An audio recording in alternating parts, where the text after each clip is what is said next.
Pertama saya ingin mengomentari pernyataan Bung Fahri dan Bung Refli ya. Saya setuju bahwa dalam koalisi presidensial itu tidak diharuskan ada dua pengkubuan berdasarkan koalisi pendukung pemerintah maupun oposisi. Karena logiknya beda. Koalisi dalam sistem presidensial dengan sistem parlementer. Itu yang pertama. Yang kedua, terkait dengan positioning Pak Mahfud jika betul beliau akan mengundurkan diri dari anggota kabinet Pak Jokowi. Jadi saya setuju ada pemilahan dari aspek hukum. Secara hukum tidak ada persoalan sebenarnya ya. Seorang menteri atau pejabat setingkat menteri atau wali kota harus mundur seiring dengan aturan baru ya terkait dengan putusan MK.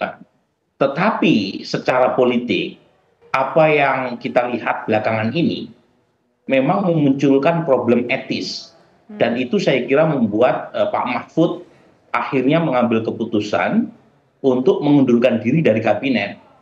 Problem etisnya bukan sekedar potensi konflik of interest, tetapi positioning Pak Mahfud sebagai calon wakil presiden Mas Ganjar itu juga dilematis ketika harus mengeluarkan kritik keras kepada kinerja pemerintahan Presiden Jokowi yang ujungnya itu seperti mengkritik diri sendiri kalau misalnya beliau tetap berada di jajaran kabinet. Jadi positioning semacam ini menyulitkan buat Profesor Mahfud MD karena bagaimanapun beliau bersama Mas Ganjar sekarang secara politik itu bukan bagian dari calon presiden yang secara eksplisit atau implisit didukung oleh Presiden Jokowi. Jadi kalau kemudian positioningnya secara politik masih menggantung, itu mudah sekali untuk kemudian dibalikkan ke Prof Mahfud. Kenapa sebagai bagian dari pemerintahan justru mengkritik pemerintahan sendiri? Dan itu sudah terjadi misalnya pasca debat Cawapres, salah satu menteri dari kabinet Presiden Jokowi yang kebetulan dari Partai Nasdem mengkritik data yang disampaikan Pak Mahfud mengenai deforestasi. Nah, yang terakhir terkait dengan pertanyaan desa, memang suka tidak suka itu menjadi semacam tekanan psikologis, terutama buat Pak Prabowo dan Mas Gibran. Karena keduanya kalau misalnya tidak mengikuti langkah mundur, kemudian dianggap tidak mengindahkan konflik of interest seperti yang disampaikan oleh Pak Mahfud. Cuma lagi-lagi muncul pertanyaan balik, kenapa tidak sejak didaftarkan ke KPU mundur dari kabinet baru belakangan, terutama jelang pemilu, terutama lagi pasca debat Cawapres, pikiran untuk mundur dari anggota kabinet muncul dari Pak Mahfud. Jadi hal-hal semacam ini menurut saya akan menimbulkan diskusi, tapi lagi-lagi sangat tergantung dari perspektif mana seseorang memakai sehingga memunculkan kesimpulan berkaitan dengan positioning Pak Mahfud. Prof Burhan satu, tapi tadi disampaikan oleh Mas Ciko tidak mundur dari awal karena masih banyak PR-PR sebagai menteri pada Pak Mahfud. Ya sekarang pun masih banyak PR. Jadi poin saya soal PR itu kan bahkan jangankan sebelumnya sampai hari H tanggal 14 Februari pun pejabat publik punya PR seabrek untuk dituntaskan ya. Tapi menurut saya sih pemicunya ya pasca debat Cawapres. Karena waktu itu ada banyak sekali kritik yang disampaikan oleh Pak Mahfud, tetapi positioningnya serba dilematis terkait dengan posisi Menko Polhukam. Jangan lupa Capres yang menjadi pendamping Pak Mahfud memberi nilai 5 terkait dengan penegakan hukum. Padahal posisi Pak Mahfud sebagai Menko Polhukam itu bagian tak terpisahkan terkait dengan kinerja pemerintahan soal penegakan hukum. Jadi kalau kemudian mengundurkan diri, ya selain lebih bebas, kemudian lepas dari konflik of interest, saat yang sama juga bisa memberi semacam tekanan kepada Pak Prabowo maupun Mas Gibran. Kenapa tidak mengikuti langkah Pak Mahfud? Meskipun secara hukum tidak ada persoalan. Prof Burhan, melihat posisi yang serba salah layaknya buah si malakama, apakah ini juga berlaku bagi mungkin menteri yang ada di 02 juga? Di sana ada Menhan, ada yang masih menjabat sebagai kepala daerah. Ya, positioning itu berbeda, Andrew. Untuk paslon 02, itu keserbakikukan itu tidak terjadi. Karena baik Pak Prabowo atau Mas Gibran, membawa narasi besar keberlanjutan. Jadi keduanya pasti dengan sangat firm mencoba untuk memberi justifikasi mengapa pemerintahan sekarang perlu dilanjutkan dengan memilih pasal 02. Dan karenanya kita nyaris tidak pernah melihat baik dari Pak Prabowo ataupun Mas Gibran memberi kritik terkait dengan kinerja pemerintahan. Nah ini beda dengan 01. 01 memang narasi yang dibawa adalah narasi perubahan. Itu terlihat baik oleh Muhaimin Iskandar, lebih-lebih Mas Anies. Kalau Caimin kemarin kan kritik semua itu ya di debat cawapres, kecuali Kementerian Desa, karena kebetulan menterinya kakak beliau kan. Tapi overall kan narasinya sama dengan Mas Anies terkait dengan kinerja pemerintahan, ya. Dan itu wajar karena positioningnya sebagai narasi perubahan. Begitu juga 02, nggak ada serba kikuk atau positioning yang dilematis. Yang dilematis memang di posisi 03.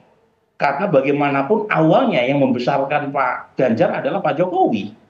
Tetapi kan ada perubahan politik terkait dengan posisi kingmaker di balik 02 dan 03. Dan kemudian Pak Jokowi makin lama makin terang benderang berada di balik 02. Dan karenanya pasangan 03 harus mengambil posisi yang serba sulit. Kalau misalnya membawa narasi keberlanjutan itu kalah legitimasi dibanding 02. Kemudian kalau pindah ke 01 dengan membawa narasi perubahan itu sudah menjadi stempel dan legitimasinya Mas Anies. Jadi serba susah semacam ini, lebih baik yang mengambil putusan untuk mengundurkan diri supaya lebih tegas positioning. Oke, baik. Sekarang kembali ke Mas Ciko. Bu Mega sendiri bagaimana responnya? Sampai hari ini saya belum mengetahui respon Bu Mega, tapi ini yang selalu menjadi pertanyaan dan banyak teman-teman di jurnalis juga bertanya sama saya, apakah sudah dibicarakan dengan ketua umum partai? Nah ini yang ingin kita kembalikan bahwa calon presiden dan calon wakil presiden kami sudah act as if they are president and vice president. Apa yang mereka bicarakan, yang penting apa yang dibicarakan antara mereka berdua gitu. Tidak harus melibatkan kami juga gitu kan. Kadang-kadang ada hal-hal yang penting yang memang harus mereka berdua yang menentukan, dan itu juga akan terjadi ketika mereka terpilih menjadi presiden maupun wakil presiden. Jadi ini pertanyaan-pertanyaan apa yang menjadi pikiran Bu Mega, apa yang menjadi pikiran ketua-ketua umum partai, ini jujur aja ini bukan ranah kita semua. Ini adalah keputusan mereka berdua. Sekalipun posisi mereka kan juga ditentukan oleh ketua umum PDI Perjuangan. Betul salah satunya. Tetapi kembali lagi ini kan ingin menunjuk, ini juga sebagian dari mereka menunjukkan bahwa mereka juga mempunyai, ketika mengambil keputusan-keputusan penting itu lebih penting dibicarakan antara mereka berdua. Dan kita hanya harus bisa menerima. Gue udah mau begini ya berdua ya. Ini ya kira-kira begini, dah gitu. Tinggal nunggu harinya kapan, kan gitu. Gitu. Mas Ciko kan tadi bilang alasannya kenapa baru sekarang muncul wacana untuk mundur dari jabatan sebagai menteri, Prof Mahfud begitu. Karena alasannya belum banyak, salah satunya adalah PR tadi yang masih belum selesai. Betul, tapi sampai sekarang pun masih banyak loh ternyata PR-nya. Artinya alasan PR belum selesai itu kayaknya dirasa kurang kuat. Itu salah satu. Yang kemudian lagi mungkin dalam pada perjalanan ini, jujur saya juga menerka-nerka ya. Nah, ini juga pemikiran saya karena saya belum berbicara langsung dengan Pak Mahfud kira-kira kenapa. Tapi juga kita harus pikirkan bahwa memang mungkin Pak Mahfud merasa dia bisa melakukan kampanye yang tadi saya katakan tanpa menyentuh fasilitas-fasilitas negara. Tapi kan pada kenyataannya kita berjalan selama sekian bulan musim kampanye ini, mungkin beliau merasa jengah gitu ya. Saya jalan ini kan baju saya juga dibeliin oleh negara gitu kan. Handphone saya, pulsanya juga dibeliin oleh negara gitu ya. Ada rasa-rasa jengah itu mungkin sehingga udahlah lebih baik saya kampanye lagi. Tapi tadi pasti akan ada pertanyaan, apakah lebih penting berkampanye daripada Menko Polhukam? Itu sama pentingnya saya katakan tadi, karena dia yakin dia akan menjadi wakil presiden terbaik yang Indonesia pernah punya. Tapi kampanye kan waktunya udah singkat lagi, tanggal 10 dari terakhir kampanye. Buat politik nggak begitu, saya udah 25 tahun ada di politik, saya udah berkampanye setiap 5 tahun sekali, bahkan kadang-kadang di tengah tahun ya ketika pilkada itu nggak serentak. Tapi yang paling fatal seperti ini, kampanye itu waktu 1 hari 2 hari itu pun berharga sekali ya. Tanya aja sama Bung Fahri lah. Bang Ciko, tapi kan yang paling fatal ini ketika pernyataan Mahfud MD ini jadi bumerang buat dirinya sendiri. Itu yang paling fatal. Bahkan kemarin Pak Mahfud memberikan contoh, saya ini tidak mau menjadi contoh pejabat publik yang menyalahgunakan jabatan saya. Tapi kalau sudah menjadi bumerang, saya melihat sentimen di media sosial justru positif buat beliau. Justru ini showing that he is a true gentleman, true politician yang mengatakan bahwa saya tidak mau ada konflik of interest, saya tidak mau menggunakan fasilitas-fasilitas negara, dan ini lebih mudah bagi saya untuk tidak menyentuh itu ketika saya keluar menjadi dari Menko Polhukam dan menjalani kampanye sebagai seorang Mahfud MD. Oke, baik. Sekarang saya ingin ke Bang Fahri. Bang Fahri, apakah kira-kira apa yang langkah akan diambil oleh Prof. Mahfud ini juga akan menjadi sebuah pemikiran bagi Pak Prabowo, mungkin ingin juga mundur dari kursi menterinya, atau ya seharusnya tidak melakukan itu juga begitu? Tidak melakukan itu juga. Jadi alasan pertama, alasan konflik of interest itu alasan yang muncul belakangan. Pemilu ini sistemnya itu sudah kuat, penyelenggaranya juga kuat, pengawasnya juga kuat. Jadi nggak usah tok menganggap bahwa selama ini tidak ada pengawas, tidak ada Bawaslu, tidak ada DKPP, tidak ada KPU.